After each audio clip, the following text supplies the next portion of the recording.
Where you from?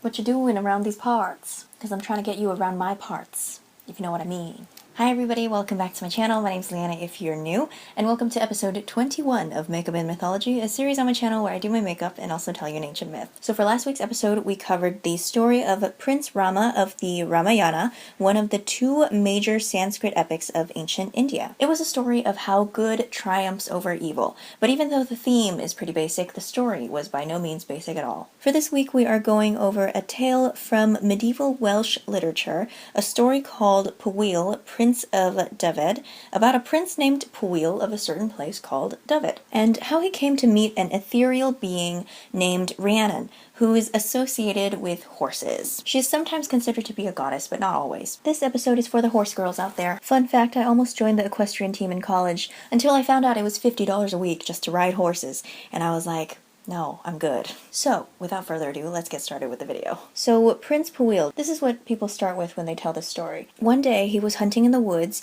when he got lost and separated from his hunting companions. And he found himself in another world, another realm called Annwn. And in this other world, he came across a pack of hounds eating a slain stag. So he's like, well, my dogs are hungry, so I'm gonna chase these random dogs away so my dogs can eat. And doing this made the king of Annwn super angry because he was disrupting natural selection, the natural process of things, on his turf. Or maybe those were his hounds that Pwyll chased away, who knows. So the king of Annwn is like, I'm so freaking angry, the only way that you can make this up to me is if we switch places for a year and a day, and you rule my kingdom, and I'll rule yours, and that's literally the only way that you'll be able to make this up to me. I don't know why, but he wanted what he wanted. He might have been bored, you know? So this king, Annwn, and Prince Pwyll use some magic to turn into each other, and they just trade places, like they planned. And at some point, Pwyll fights this dude named Hafgan, who's Annwn's rival, and defeats him, which gives Pwyll overlordship of all of Annwn. So the year goes by pretty smoothly, and at the end of it, the two kings meet up again, and revert to their old appearances, and return to their respective courts. And they actually become bros, because first of all, Pwyll defeated Annwn's rival for him, and also, he didn't fuck his wife in the year that they traded places, so, you know, Annwn really appreciated that. And because he did such a good job ruling Annwn, he earns the title of Pwyll Pen Annwn, which means Pwyll, head of Annwn. So he's pretty much welcomed and revered there in Annwn. And now we kind of have an understanding of what kind of man Pwyll is.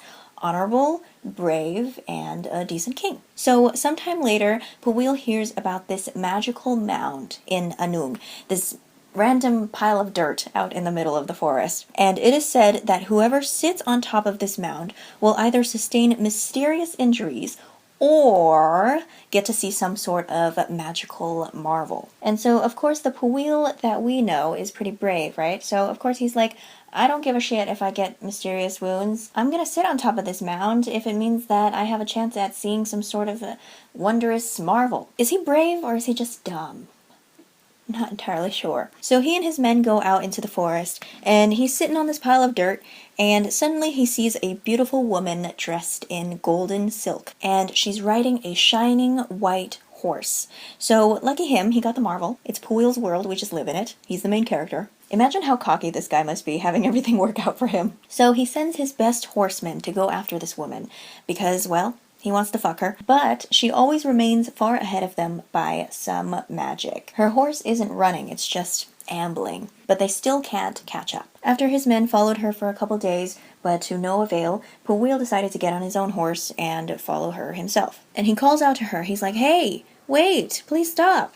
And she does. This beautiful woman in the golden silk turns out to be Rhiannon, known in Celtic mythology as the horse goddess, or just a mystical, magical being associated with horses. And so he's like, hey, and she's like, hey, if you wanted me to stop, you could have just asked earlier. Would have been much easier on your horse. He literally could have just asked. Yeah, Pwyll, ever heard of consent? Probably not. So he's like, okay, well, I think you're damn fine. Where you from? What you doing around these parts? Because I'm trying to get you around my parts, if you know what I mean. And she actually tells him that she came looking for him because she wants to marry him instead of her fiancé, a man named Gwal ap Clud. So Pwyll is just like, okay, cool, no biggie. I'll just whisk you away and you don't have to see this guy ever again. We don't even have to worry about him, you know? I'm sure he'll understand. He won't be a problem. I'm the main character, you know, everything works out for me. So they set their wedding day 1 year after their first meeting, and I guess Rhiannon was gonna, like, meet him there or something, because it doesn't say anything about them, like, spending time together or, like, getting to know each other or anything, which is fine, you know? But everybody was like, who is this mysterious woman that you're engaged to? Like, where is she? Can we meet her? And Pwyll is just like, she goes to another school, okay?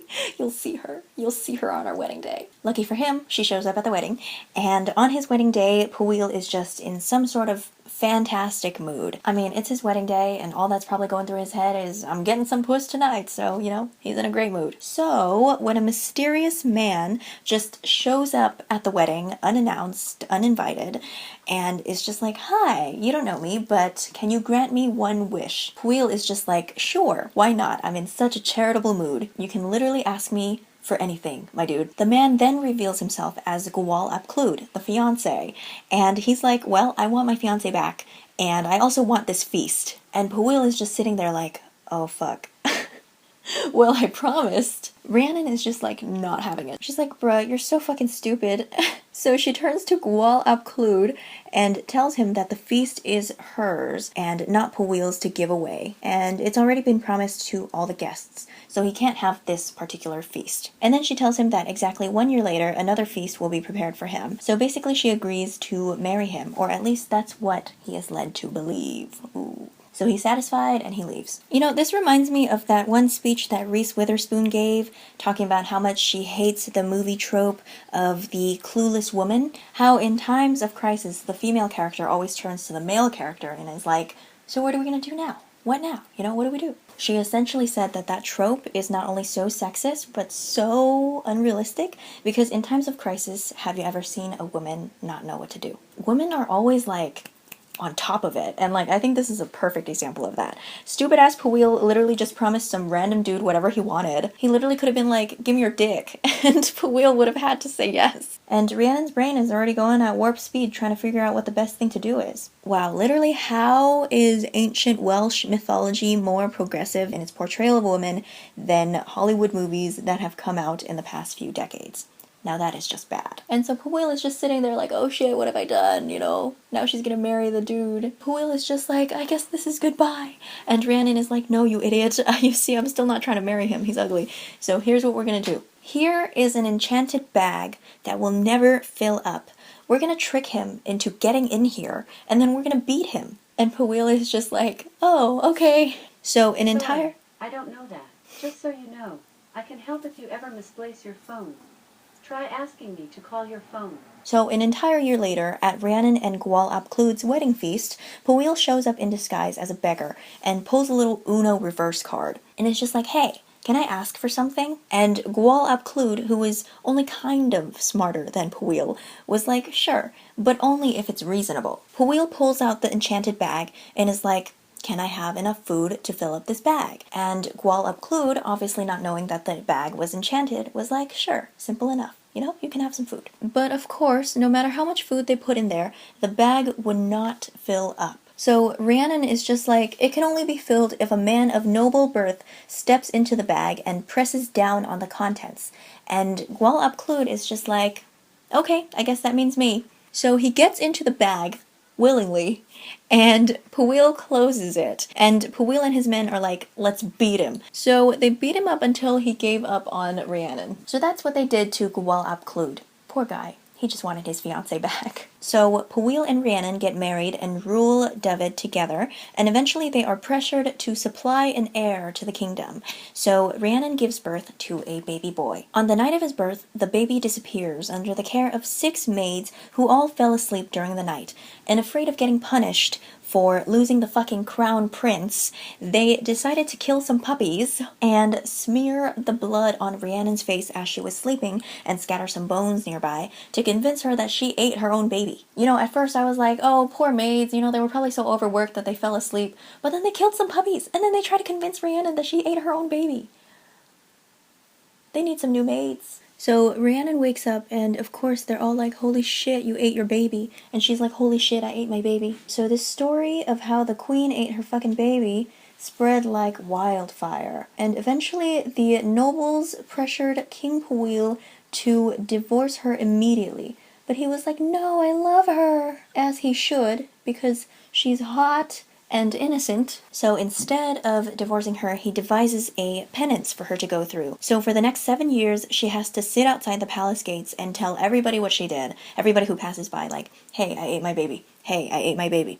Hey, I ate my baby. And also she has to carry people on her back into the palace if they allow her to. She accepted this penance and she continued to live in the palace as queen. So the child, who's perfectly fine by the way, is discovered outside a stable by Annwn, a lord who used to work for Pwyll. He and his wife claim the boy as their own and name him Gri Walt Irun, which means Gri of the golden hair, because he was blonde as fuck. He grows up at a superhuman pace, like Renesmee in Twilight, except there are no shirtless werewolves in this story. The older that Gri grows, the more obvious his likeness to his father Pwyll, and Annwn is just like, holy shit, you look like the king. And he heard about what happened with Rhiannon, so he knew that this boy was the missing crown prince. So with a heavy heart, he returns the boy to his rightful parents.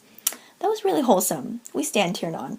So Pwyll and Rhiannon are super grateful, and they offer to give Annwn gold, jewels, and horses, but he's like, nah, it's okay. I'm just glad that this kid is back where he belongs. I swear, whose man's is this, because I'm obsessed with him. So the boy Gri is renamed Pryderi, which means anxiety or worry, which sucks because it wasn't his fault that y'all lost him in the middle of the night. Now he has to be named anxiety because he caused you anxiety. Nah, you caused anxiety for yourselves. So eventually Pwyll dies because he's old or something, and Pryderi ascends the throne. At some point he has to assist another king in battle, and it's brutal, and he comes back as a war hero.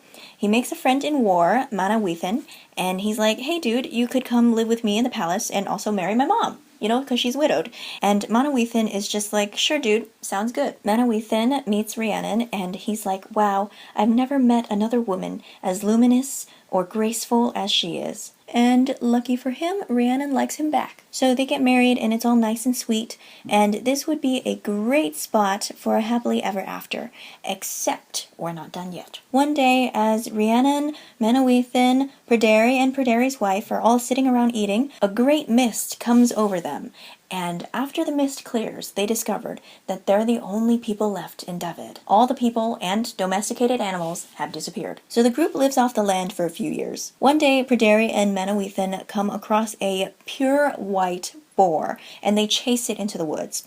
Eventually, it runs into a castle in the middle of the forest that looks newly built. It's a really suspicious castle. Pryderi sends his hunting dogs into the castle to get the boar. And honestly, I'm not sure why he has dogs, because every domesticated animal has disappeared, you know, supposedly.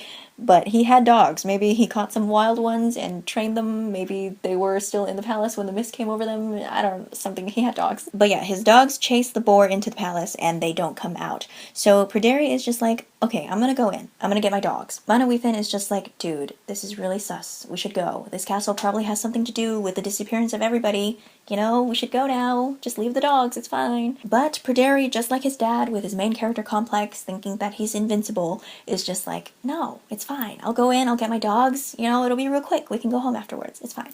And surely enough, he goes in, he doesn't come back out. So Manawithan goes back home and tells Rhiannon that her son went inside this mysterious castle and didn't come back out. So she rushes out there, undaunted, and goes inside to find Pryderi holding this magical golden bowl, completely entranced. I think it was actually like a bigger bowl, according to some art that I've seen of this scene.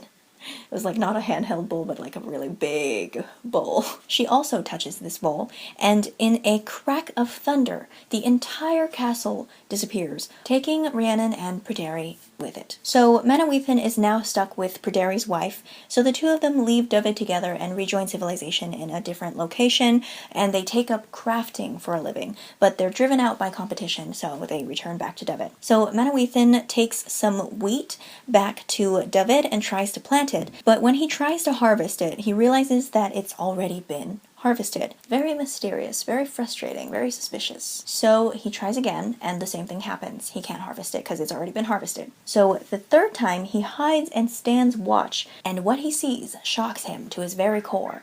He sees a bunch of mice just come out of nowhere and take all his wheat. He manages to capture one slow, fat one and plans to kill it to take revenge. Turns out, this is very important. He's approached separately by 3 mysterious men who all offer him money to release the mouse. He refuses all of them because he's really set on killing this mouse. You know, he lost his best friend, his wife, his job, and now he can't even grow food without mice taking all of it. Killing this mouse is all he's got. He's barely keeping it together. I don't blame him. Now, the third mysterious man, a bishop, after being refused, asks Manawythin what it will take to get him to free this mouse. And Manawythin is just like, what'll it take? What'll it take?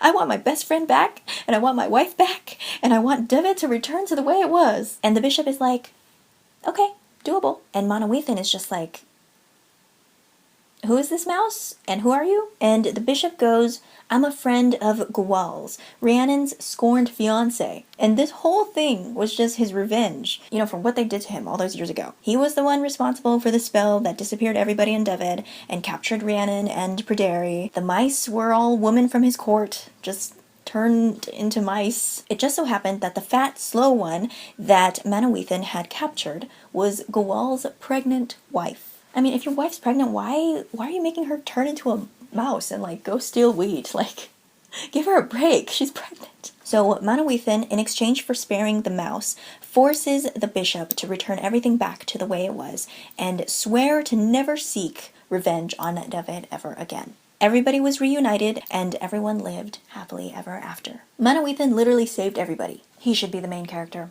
Big dick energy. So, what did we learn today? Moral of the story. If you're gonna steal somebody's girl, you should probably worry about what the other guy's gonna do to you. Yeah, I think that's pretty good.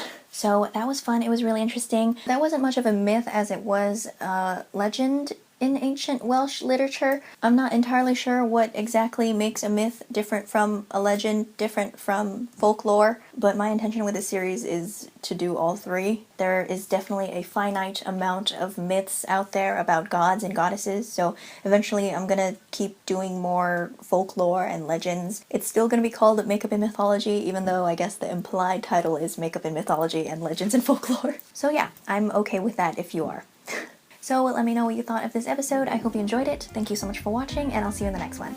Bye!